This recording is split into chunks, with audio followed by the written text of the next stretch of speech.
रब्बी इश्रह ली सदरी वयस्सिर ली अमरी वहलुल उक़दतम मिन लिसानी यफ़क़हू क़ौली रब्बी यस्सिर वला तुअस्सिर वतम्मिम बिल खैर।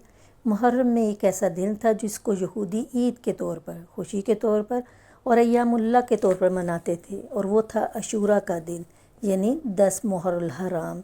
यहूदी यौम अशूरा को अय्यामुल्लाह के तौर पर क्यों मनाते थे, आइए दलील लेते हैं।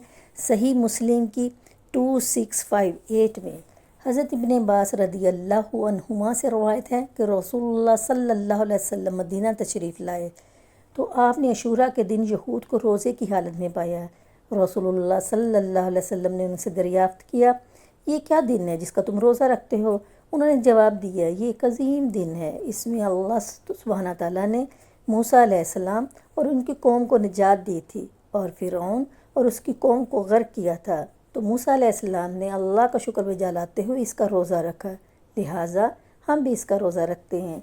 इस पर रसूलुल्लाह सल्लल्लाहु अलैहि वसल्लम ने फरमाया, तुम्हारे मुकाबले में हम मूसा अलैहिस्सलाम के साथ ज़्यादा हक़ और ज़्यादा करीबी तल्लुक़ रखने वाले हैं। उस पर रसूलुल्लाह सल्लल्लाहु अलैहि वसल्लम ने इस दिन का रोज़ा रखा और सहाबा को भी रोज़ा रखने का हुक्म दिया। एक और हदीस लेते हैं, सही मुस्लिम की 2666 में यहूद की मशाबत से बचने के लिए अबू गुतफ़ान बिन तारीफ़ कहते हैं, मैंने हज़रत अब्दुल्ला बिन अब्बास रदियल्लाहु अन्हुमा से सुना, वो फरमा रहे थे, जब रसूलुल्लाह सल्लल्लाहु अलैहि वसल्लम ने यौम अशूरा का रोज़ा रखा और सहाबा को भी रोज़ा रखने का हुक्म दिया, तो सहाबा ने अर्ज़ की, हे अल्लाह के रसूल, यही दिन है जिसकी यहूद व नसारा तज़ीम करते हैं। उस पर रसूलुल्लाह सल्लल्लाहु अलैहि वसल्लम ने फरमाया, जब आइंदा साल होगा तो अगर अल्लाह ने चाहा हम 9वें दिन का रोज़ा रखेंगे। रावी कहता है, उसके बाद आइंदा साल नहीं आया कि रसूलुल्लाह सल्लल्लाहु अलैहि वसल्लम वफ़ात पा गए। इमाम तिरमिज़ी ने भी हदीस 755 में लिखा है कि अब्दुल्ला बिन अब्बास कहते हैं कि यहूद व नसारा की मुखालफत करो, यानी 9 और 10 दोनों का रोज़ा रखो। तो हम क्या करेंगे, आइए देखते हैं कि अहले इल्म क्या कहते हैं।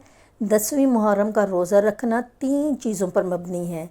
इब्ने क़य्यम रहमुल्लाह कहते हैं कि अशूरा का पहली सूरत क्या है कि अशूरा का 10 दिन का रोज़ा रखना और इसके साथ 9 या 11 को मिलाकर रखा जाए एहतियात के तौर पर। दूसरी सूरत क्या है कि अशूरा से एक दिन पहले यानी 9 को भी रोज़ा रखा जाए, यही अफजल है। तीसरी सूरत क्या है कि सिर्फ़ अशूरा यानी 10 मुहर्रम का रोज़ा रखा जाए। पता क्या चला कि 9 मुहर्रम और 10 मुहर्रम का रोज़ा रखा जाए, यही अफजल है। यही नबी पाक सल्लल्लाहु अलैहि वसल्लम ने तरगीब दी है, क्योंकि आप सल्लल्लाहु अलैहि वसल्लम ने फरमाया था कि अगले साल को अगर इस दिन को हमने पा लिया तो हम 9 को भी रोज़ा रखेंगे, यहूद की मुशाबत से बचने के लिए। हाँ, अगर कोई 9 या 11 का किसी उज़र की वजह से रोज़ा ना रख सके, सिर्फ़ 10 का रोज़ा रख ले, तो वो भी इंशाअल्लाह ताला इसकी फ़जीलत को पा लेगा। क्या फ़जीलत है इस रोज़े की, यौम अशूरा की? गुज़श्ता 1 साल के गुनाह मुआफ़। मुसलमान को चाहिए कि जो अल्लाह की बारगाह में सवाब का तलबगार है, वो अपने नफ्स को अजीम अजर सवाब से महरूम ना कर दे। ये 1 या 2 दिन के रोज़े ही की तो बात है, और इतना अजीम अजर का बाइस बनेगा। जज़ाकुमुल्लाह खैरन कसीरा। अस्सलामु अलैकुम व रहमतुल्लाहि व बरकातुहू।